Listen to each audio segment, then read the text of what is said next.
కక్ష లేదు. ఎందుకంటే మా కార్లు పగల కొట్టారు.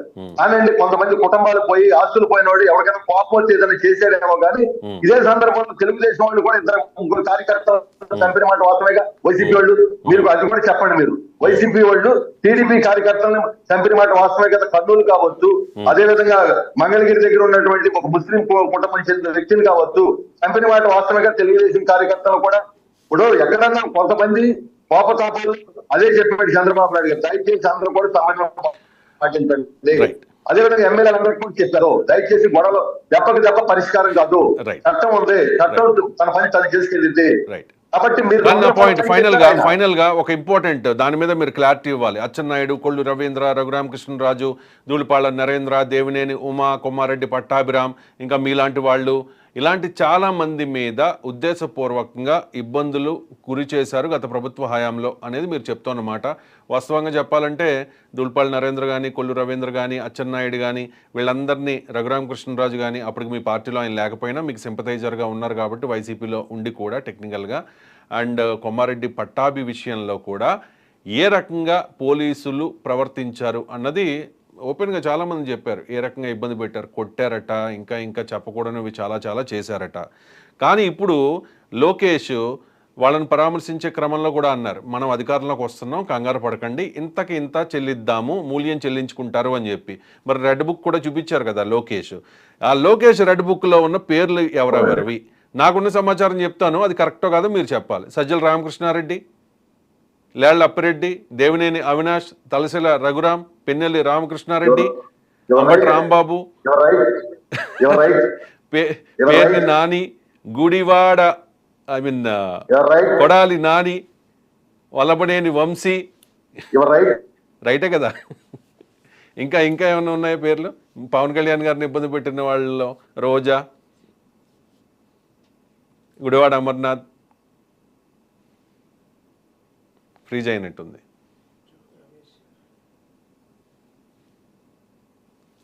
గురుమూర్తి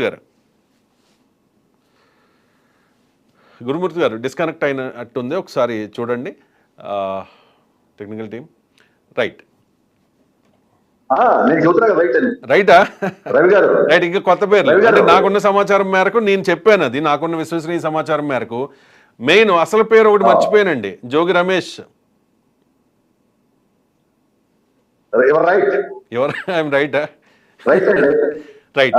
ఇక అసలు ఒక విషయం చెప్పరా రవి గారు, ఒక విషయం చెప్పరా? చెప్పండి రవి గారు, ఒక విషయం చెప్పరా? చెప్పండి.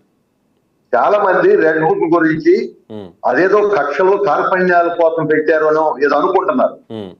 నారా లోకేష్ 226 రోజులు 3132 కిలోమీటర్లు నడిచినటువంటి సందర్భంలో ఆయన దారి పొడుగున్నా కూడా ఎంతో మంది పేద బడుగు బలహీన వర్గాలు, కష్టజీవులు, దళిత వర్గాలు, మైనారిటీ వర్గాలు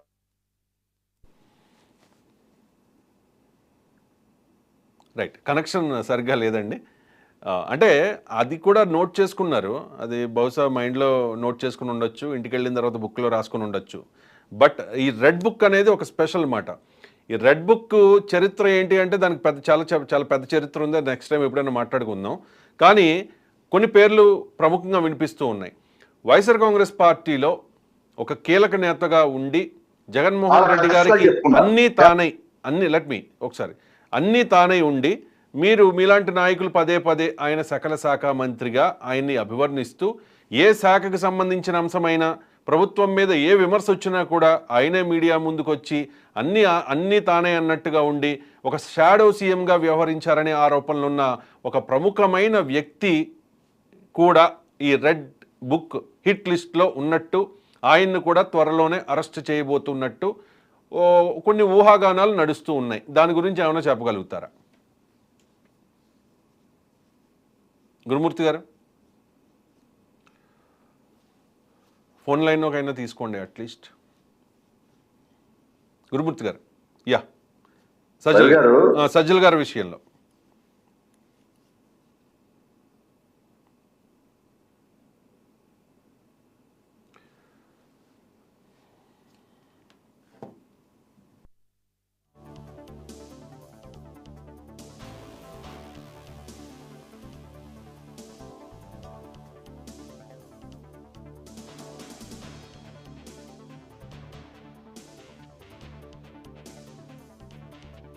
కృష్ణారెడ్డి గారు కావచ్చు,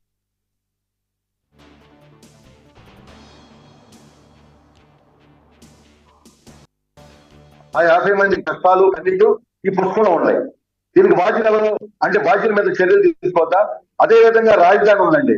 రాజధానిలో 33,000 ఎకరాలు భూములు ఇస్తే వాళ్ళని తన్ని వాళ్ళు ఇచ్చిన రాజధాని 3 రాజధానులు చేస్తే వాళ్ళు మేము కష్టపడి భూములు ఇచ్చాము, రైతు యొక్క కష్టం, రైతు యొక్క కన్నీరు, రైతు యొక్క బాధ వాళ్ళు చెప్పుకుంటే